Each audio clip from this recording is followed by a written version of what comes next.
The story goes like this. In July 1976, my wife Mary, son Jonathan, 6, daughter Susanna, 7, and I set sail for Plymouth, from Plymouth, England. यानी narrator जो है वो स्वयं कहानी को narrate कर रहा है। इसका एक पात्र जो है वो स्वयं कहानी को नैरेट कर रहा है। एंड ही सेज कि इन जुलाई 1976, आज से लगभग 45 साल पुरानी घटना का जिक्र करता है वो, और कहता है मैं अपनी पत्नी, जिसका नाम मैरी था, सन जोनाथन जो 6 साल का था, डॉटर सुजाने जो 7 साल की थी, उसके साथ हम लोग प्लाईमाउथ इंग्लैंड से रवाना होते हैं। याद रखेंगे, बेटी 1 वर्ष बड़ी है।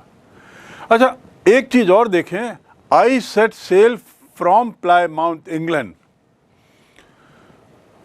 to duplicate the round world voyage made 200 years ago by Captain James Cook. The narrator says कि हमने इस तारीख को अपने परिवार के इन सदस्यों के साथ प्लाईमाउथ से इंग्लैंड से यात्रा शुरू की, और उस यात्रा की प्रेरणा हमें कहाँ से मिली? To duplicate the round world voyage, जो मैंने बताया आपको पूर्व में कि जेम्स कुक ने दुनिया की परिक्रमा की थी जहाज से। राउंड वर्ल्ड वॉयज, वॉयज यानी यात्रा, समुद्री यात्रा, वॉयज यानी समुद्री यात्रा। तो जो जेम्स कुक ने 200 साल पहले जो समुद्री यात्रा की थी, उसकी याद में मानो एक तरीके से हमने ये यात्रा की योजना बनाई और निकल पड़े। कब? जुलाई 76 में। For the longest time Mary and I, a 37-year-old businessman, had dreamt of sailing for a long time, for the longest time, बहुत लंबे समय से। फॉर द लॉन्गेस्ट टाइम मतलब बहुत, सबसे लंबे समय से हम लोग योजना बना रहे थे। हम लोग मतलब कौन? Mary and I. जहाँ पर एक बात आपको सीखनी है कि पहले दूसरे को संबोधित करते हैं। आई एंड मैरी नहीं कहा है ऑथर ने। यहाँ ये सीखने की चीज़ है कि पहले यू एंड मी होता है। पहले मी एंड यू नहीं बोलते अंग्रेजी में, आई एंड यू नहीं बोलते, यू एंड आई बोलते हैं। सो ये आपके लिए सीखने की चीज़ है। You must learn that the narrator says Mary and I, मेरी वाइफ और मैं कौन हूँ? फिर वो अपना परिचय देता है। मैं यानी 37-year-old बिजनेसमैन, एक व्यापारी, 37 साल का मैं एक व्यापारी, अपनी पत्नी के साथ निकल। हम लोगों ने एक सपना देखा था। We had dreamed of sailing in the wake of famous explorer. We had dreamt of sailing in the wake of the famous explorer. Sail करना मतलब set sail ऊपर आया है। And I set sail. Set sail मतलब समुद्री यात्रा पर निकलना। To set sail मतलब समुद्री यात्रा पर निकलना। We had dreamt of sailing in the wake of famous explorer. Explorer मतलब क्या है? Explorer का अर्थ है अन्वेषक। एक्सप्लोरर का अर्थ है खोजी। एक्सप्लोर करना यानी खोजना, संभावनाएं पता लगाना। टू एक्सप्लोर माने संभावनाएं पता लगाना, और एक्सप्लोरर यानी संभावनाएं पता लगाने वाला, अन्वेषक, अन्वेषण करने वाला, खोज करने वाला, उसे कहते हैं एक्सप्लोरर। कौन था एक्सप्लोरर? इस कहानी के अनुसार जेम्स कुक, फेमस एक्सप्लोरर, प्रसिद्ध जो खोजी था जेम्स कुक, जिसने 200 साल पहले यात्रा की थी। हमने बहुत समय से सपना देखा था, लेखक कह रहा है, नैरेटर कह रहा है, हमने बहुत समय से सपना देखा था कि हम लोग, बल्कि पिछले 16 साल से सपना देखा था कि हम लोग जेम्स कुक जैसी एक यात्रा दुनिया की करेंगे।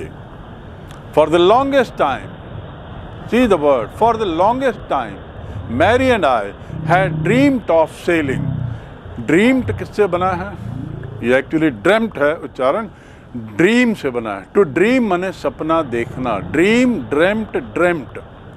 तो बहुत लंबे समय से मैंने और मैरी ने सपना देखा था, मैरी और मैंने सपना देखा था कि हम लोग एक समुद्री यात्रा जेम्स कुक जैसी करेंगे, जो एक प्रसिद्ध अन्वेषक था। And for the last 16 years we had spend all our leisure time. और इस सपने के कारण पिछले 16 साल से हम लोगों ने अपना जो आनंद का समय होता है, आनंद का समय, लेजर मतलब आनंद, आनंद का समय, लेजर मतलब आनंद का समय। देखिए LEISURE, लेजर, आनंद के समय। गत 16 वर्षों से हमने इस आनंद के, अपने आनंद के समय को, यानी अपनी ड्यूटी के बाद के समय को, अपने कार्यालयीन कार्यों के बाद के समय को, जब भी हम खाली हुए, हमने क्या किया? We spent our time honing our seafaring skill in British water. We spend time in honing our skill. Hone करना यानी HONE। टू होन मतलब तराशना, टू होन मतलब तराशना, अपने कौशल को बढ़ाना।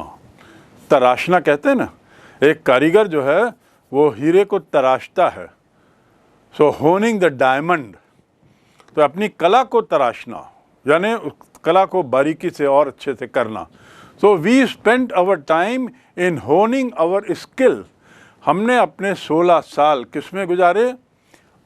अपनी इस कला को, कौन सी कला को?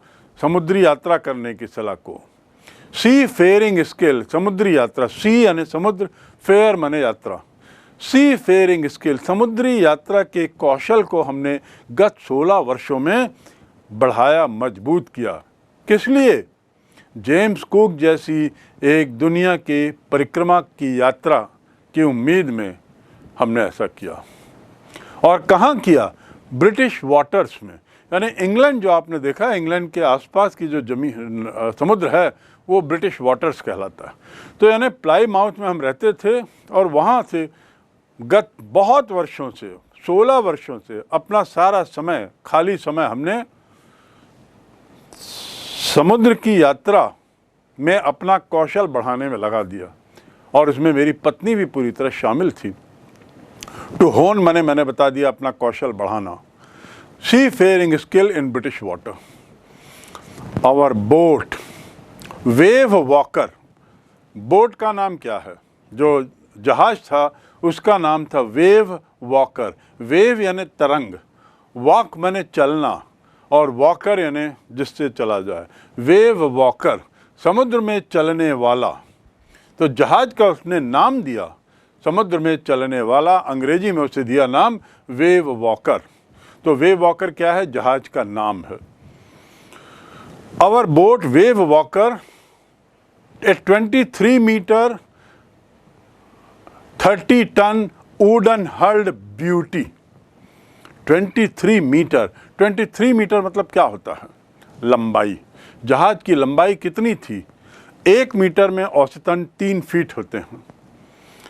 यहाँ पे 23 मीटर बता रहा है, तो लगभग हम यदि माने तो करीब 70-72 फीट, 72 फीट लंबा जहाज, बोट, शिप नहीं है ये, बोट है। 72 फीट लंबा बोट। 72 फीट का अर्थ क्या होता है? आप में से बहुत से लोगों को समझने की जरूरत है कि 20 फीट यानी क्या ऊंचाई।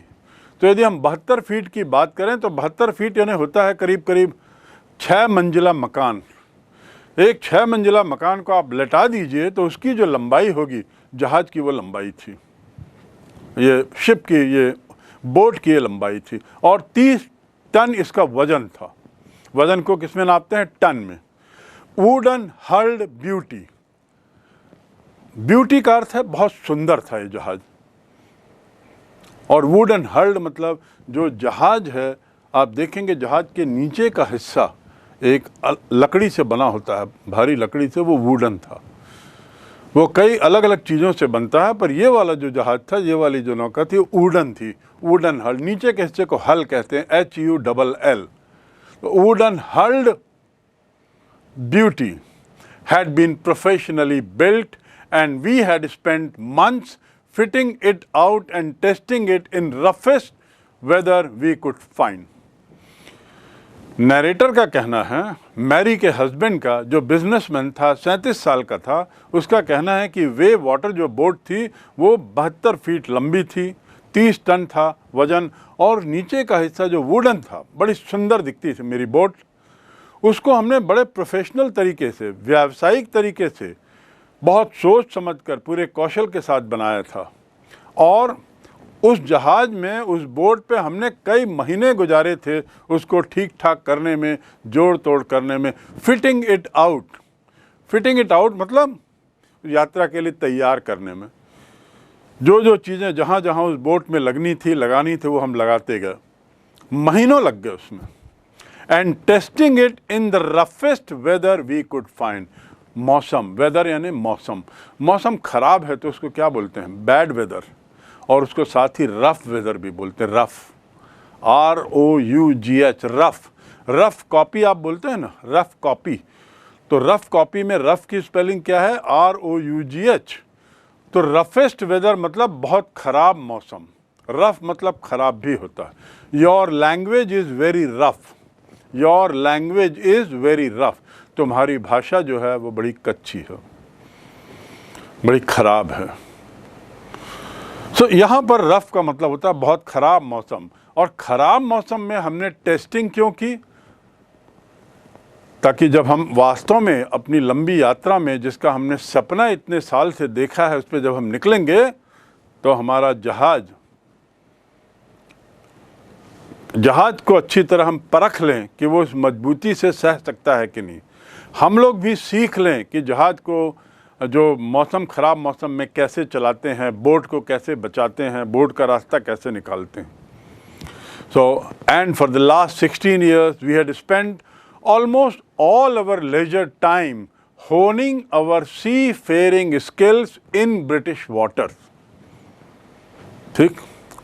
Our boat, Wave Walker, was professionally built, and we were testing it in the roughest of the weather we could find.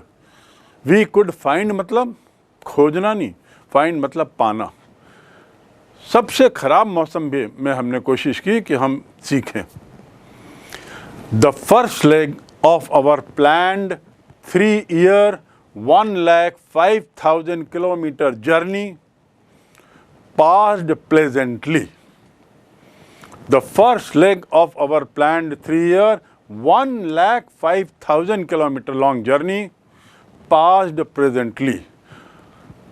Leg मतलब पैर है ना, लेग मतलब पैर, पर यहाँ पर लेग का दूसरा अर्थ है। यहाँ पर लेग का अर्थ है चरण, पड़ाव, दूसरे पड़ाव में, पहले पड़ाव में, पहले चरण में। तो चरण, प्लान्ड यानी योजना, प्लान से बना है योजना, प्लानिंग, प्लान। और पास्ड मतलब गुजरना। पास का एक अर्थ है उत्तीर्ण होना, पास होना जिसको आप बोलते हैं, और पास्ड का एक अर्थ है गुजरना। यू पास्ड मी बाय, तुम मेरे बाजू से गुजरे। द टाइम हैज़ पास्ड, समय गुजर गया है। समय उत्तीर्ण हो गया है नहीं बोलते, समय गुजर गया है। The time has passed. तो यहाँ पर जो हमारी यात्रा का जो पहला चरण था, कौन सी यात्रा का? प्लाईमाउथ से जो हमने यात्रा तय की थी, सोची थी, जिसकी कुल लंबाई 1,05,000 किलोमीटर की होगी। 1,05,000 किलोमीटर की यात्रा 1976 में सोची गई, और उस यात्रा को पूरा करने में नरेटर का कहना है 3 वर्ष लगते। यानी हमारी ये यात्रा 3 वर्ष की योजना थी। 3 वर्ष में हमें ये पूरी दुनिया को सरकमवेंट करना था, पूरी दुनिया को घूमना था, चारों तरफ परिक्रमा करनी थी। पहले चरण में हमें किसी तरह की दिक्कत नहीं हुई। Journey passed pleasantly. प्लेजेंटली मतलब खुशी खुशी, कोई विशेष दिक्कत नहीं आई। यात्रा के पहले चरण में हमें कोई दिक्कत नहीं आई। वह यात्रा कितनी लंबी थी? कुल लंबाई थी 1,05,000 किलोमीटर। कुल यात्रा का समय था 3 वर्ष। तो जो पहला जो चरण था यात्रा का, उसमें हमें कोई दिक्कत नहीं आई। As we sailed down the west coast of Africa to Cape Town, हम प्लाईमाउथ से निकले। नक्शे में मैंने आपको बताया था, यहाँ देखिए फिर, प्लाईमाउथ से निकल के कैसे यात्रा करते हुए ये परिवार केप टाउन आता है। और केप टाउन कहाँ है? अफ्रीका के दक्षिण में। As we sailed down the west coast of Africa, coast माने किनारा, कोस्ट यानी किनारा, वेस्ट कोस्ट माने पश्चिमी किनारा। किसका पश्चिमी किनारा? अफ्रीका के पश्चिमी किनारे से यात्रा करते हुए वी केम डाउन। सेल करना मतलब जहाज चलाना, बोट चलाना, समुद्र में चलाना, सेलिंग, सेल में। टू सेट सेल मतलब यात्रा, जहाजी यात्रा। शुरू में मैंने बताया सेट सेल, जहाजी यात्रा। यहाँ पे फिर यही बात आती है कि we came down to the west coast of Africa to a place called Cape Town. यानी प्लाईमाउथ से केप टाउन आने का जो पहला चरण है, उसमें हमें कोई दिक्कत नहीं हुई। यात्रा बड़ी आनंदमयी रही, बड़ी खुशमय रही, खुशी खुशी पूरी यात्रा हुई। There before heading east we took on 2 crewmen. There, there माने वहाँ। देयर की स्पेलिंग देखिए, THERE, देयर मतलब वहाँ, वहाँ। Before heading east, to head मतलब आगे बढ़ना। Let us head to our school, चलो अब स्कूल की ओर बढ़ें। I am heading towards victory, मैं विजय की ओर आगे बढ़ रहा हूँ।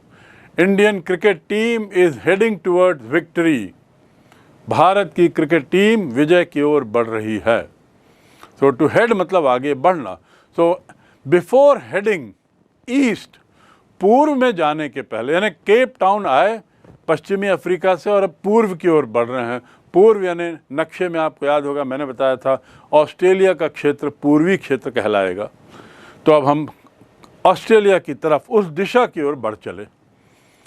पर वहाँ जाने से पहले हमने क्या किया? Before we took on 2 crewman, जहाज में काम के लिए, जहाज की काम के लिए हमने 2 और लोगों को ले लिया। कहाँ? केप टाउन में। इसका मतलब प्लाईमाउथ से केप टाउन तक की जो लंबी यात्रा थी, बड़ी खुशनुमा गुजरी। उस यात्रा में हमें कोई दिक्कत नहीं हुई। उस यात्रा में वे लोग केवल 4 ही लोग थे, उनकी मदद के लिए और कोई नहीं था। और वो 4 लोगों में कौन थे? एक स्वयं नैरेटर जो 37 साल का था, एक उसकी पत्नी मैरी, एक उसका बेटा जो 6 साल का था जोनाथन, और एक उसकी बेटी सुजाने जो 7 साल की थी। इतनी लंबी यात्रा में मात्र ये 4 लोग थे। लेकिन केप टाउन में उन्होंने 2 और लोगों को लिया। वे लोग कौन थे? जहाजी यात्रा के अनुभवी लोग थे, जहाज में यात्रा करते थे। 2 क्रूमैन। उनका नाम क्या था? एक था अमेरिकन, मैंने बताया आपको पूर्व में, एक अमेरिकन था जिसका नाम था लैरी विजिल, और दूसरा स्विट्जरलैंड का था, उसका नाम था हर्ब सीगलर। लैरी विजिल और हर्ब सीगलर नाम के 2 लोगों को हमने केप टाउन से साथ लिया पूर्व की ओर बढ़ने से पहले, पूर्व दिशा की ओर बढ़ने से पहले। और किस लिए लिया? क्योंकि वहाँ ज़रूरत थी। To help us tackle one of the world's roughest seas, ताकि हमें ये लोग मदद करें। टैकल करना मतलब हल करना, टैकल करना मतलब हल करना। फुटबॉल में होती है टैकलिंग, टैकल करना मतलब रास्ता निकालना। फुटबॉल में खिलाड़ी लोग क्या करते हैं? एक दूसरे को टैकल करते हैं और ऐसा करते हुए रास्ता निकालते हैं। You have tackle this problem well, तुमने इस समस्या का बड़ा अच्छा समाधान निकाला है। टैकल करना यानी समाधान निकालना। तो ये 2 लोग क्यों ले लिए गए थे? To help us tackle one of the world's roughest seas, दुनिया के सबसे रफ सीज, रफ समुद्र में से एक समुद्र जो था, जो यहाँ पर था, उस वहाँ पे आने वाली समस्याओं के हल के लिए इन दो को ले लिया गया। इसका मतलब ये भी हुआ कि अब ये लोग बहुत कठिन, इनका जो दूसरा चरण था यात्रा का वो बड़ा कठिन होने वाला था और इनको मालूम था, क्योंकि उन्होंने तो 16 वर्षों से सपना देखा था और तैयारी की थी और इस प्रकार नक्शे भी देखे होंगे, अनुभव भी सुने होंगे, अनुभव भी लोगों से लिए होंगे और उनको मालूम था कि केप टाउन के आगे पूर्व में बढ़ने पर समुद्र बहुत उतावला हो जाता है, समुद्र बहुत तूफ़ानी हो जाता है, बहुत बुरा हो जाता है वहाँ का मौसम, और इसीलिए उन्होंने केप टाउन से 2 लोगों को लिया, जिसमें एक अमेरिकन था और एक स्विस था। और ये समुद्र जो था वो कौन सा था? नक्शों का जिक्र करते समय मैंने आपको बताया था हिंद महासागर का दक्षिणी हिस्सा, जहाँ फिर आप देख सकते हैं हिंद महासागर का दक्षिणी हिस्सा, जिसे हम कह सकते हैं सदर्न इंडियन ओशन। ओशन माने क्या होता है? ओशन और सी में क्या अंतर है? ओशन यानी महासागर, उच्चारण देखिए OCEAN, ओशन यानी महासागर। सदर्न मतलब दक्षिण का, साउथ से बना सदर्न, सदर्न इंडियन ओशन, दक्षिणी हिंद महासागर। वह दुनिया में अपने रफ वेदर के लिए बदनाम है वो क्षेत्र, और नरेटर को ये मालूम था कि यहाँ का मौसम बहुत ख़राब रहता है, यहाँ का समुद्री व्यवहार, समुद्र का व्यवहार बड़ा ख़राब रहता है, तो इसलिए उसने अपनी मदद के लिए 2 लोगों को ले लिया। इस प्रकार अब केप टाउन से यात्रा शुरू होती है, ठीक, 2 अतिरिक्त लोगों के साथ। On our second day out of Cape Town we began to encounter strong gale. Encounter मतलब सामना करना, to encounter माने सामना करना।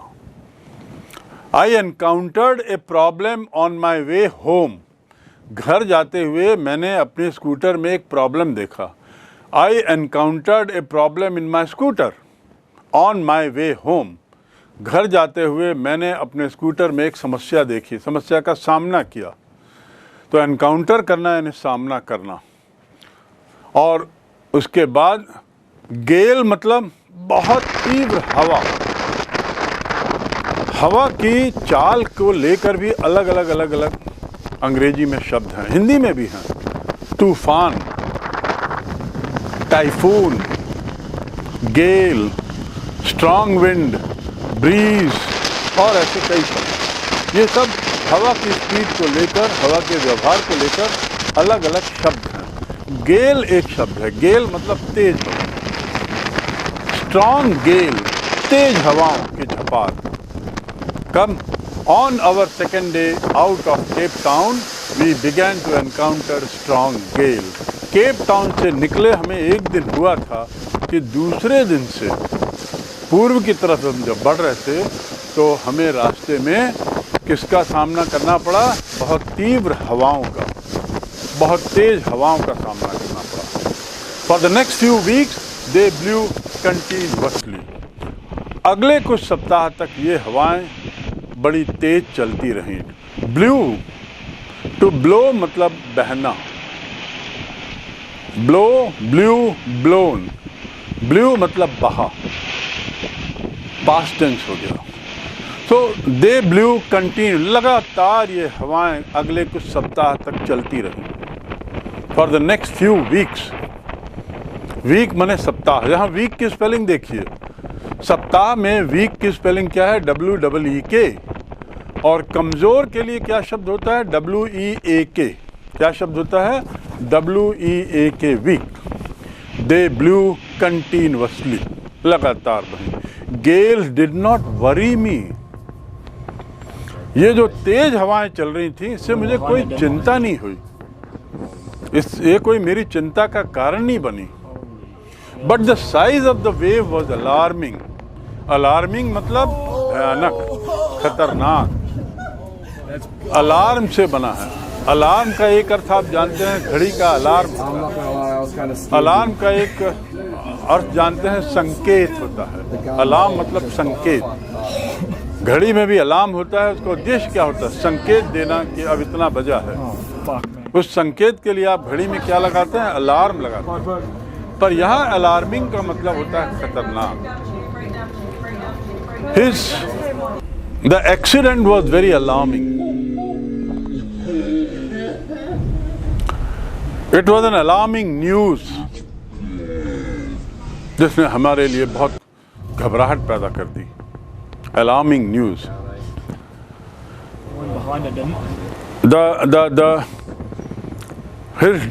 So death of so and so is very alarming. तो अलार्मिंग का यहाँ अर्थ हुआ the size of the wave was alarming. जो वेव थी, तरंगे जो आ रही थी, वो हमारे लिए ज्यादा खतरनाक था। मुझे हवा से डर नहीं था।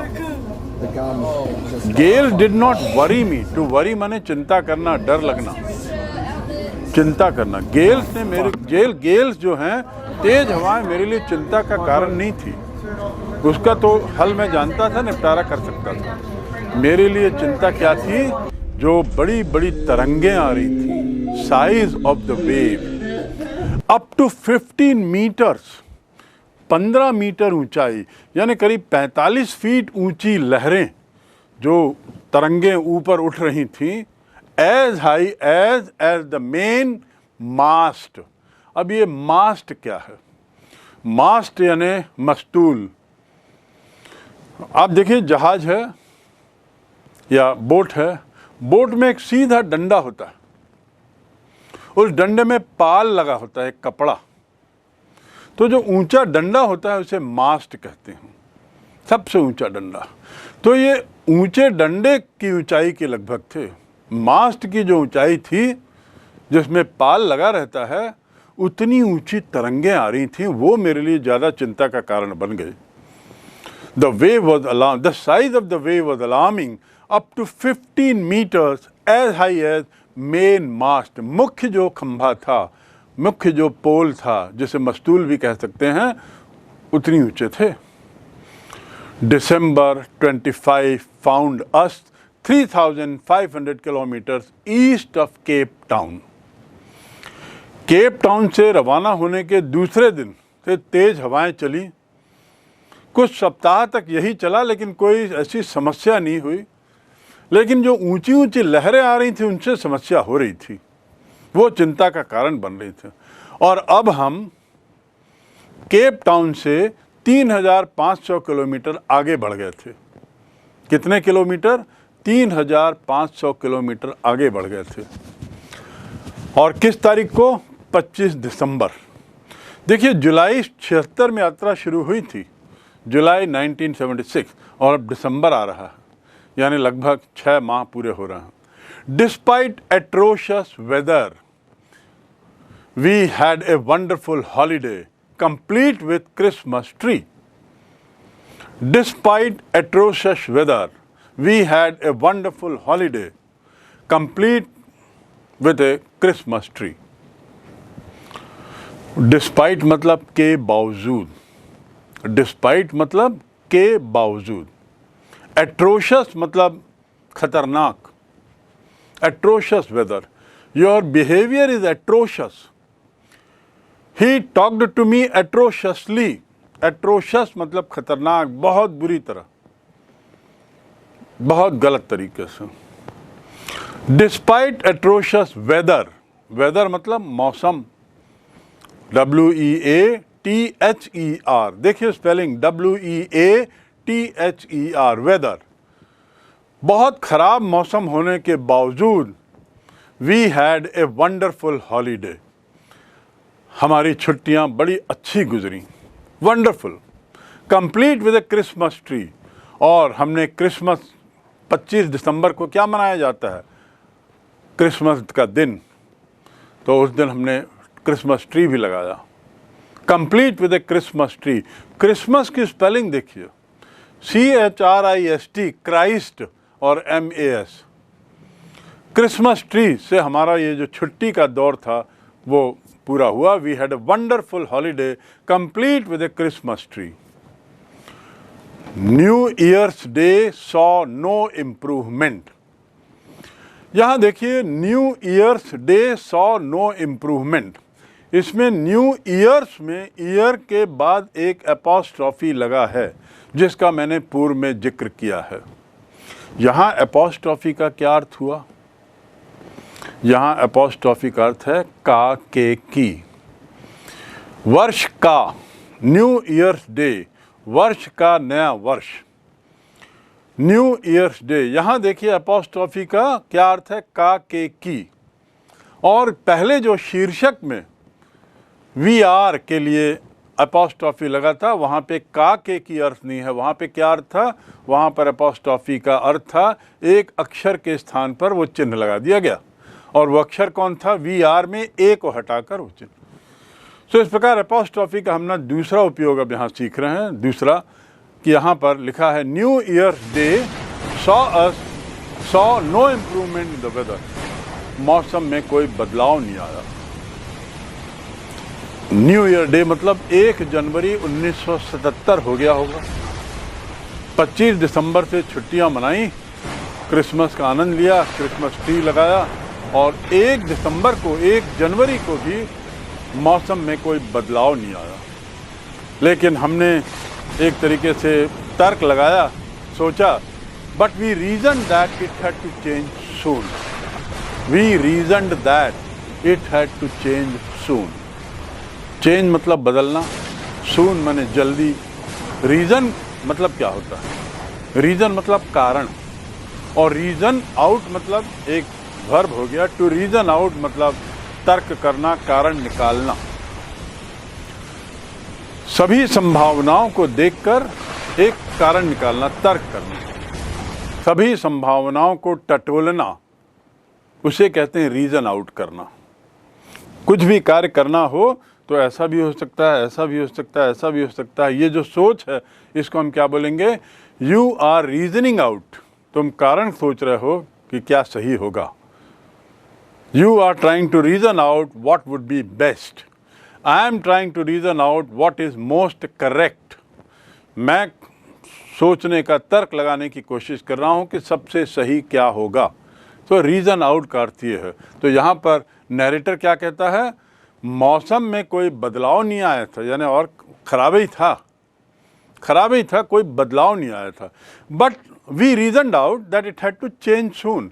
लेकिन हमने तर्क लगाया अपने अध्ययन के बल पर, अपनी सोच के बल पर, अपने अनुभव के बल पर। हमें ऐसा लगा कि अब मौसम बदलेगा ज़रूर, ऐसे ही नहीं रहेगा जिसमें तेज़ हवाएं चल रही हों, ऊंची ऊंची लहरें चल रही हों, ऐसा नहीं रहा। It had to change soon and it did change. और मौसम बदला भी। क्या हुआ? हमने तो अंदाज लगाया, हमने तो ये तर्क लगाया कि मौसम बदलेगा, ऐसे ही कठोर, ऐसे ही तेज़ हवा और तेज़ ऊंची लहरों वाला नहीं रहेगा। और मौसम बदला भी, but for the worse. Worse मतलब बुरा, बैड, वर्स, वर्स। वर्ष माने बुरा। लेकिन मौसम और बुरा हो गया। कितने बढ़िया तरीके से नैरेटर ने कहा है, या ऑथर ने लिखा है ये कहानी में, कि हमने अंदाज लगाया कि मौसम बदलेगा, उतना बुरा नहीं रहेगा, और मौसम बदला भी, लेकिन और बेकार हो गया। मौसम और बदतर हो गया, मौसम और भयावह हो गया। And it change for the worse, right.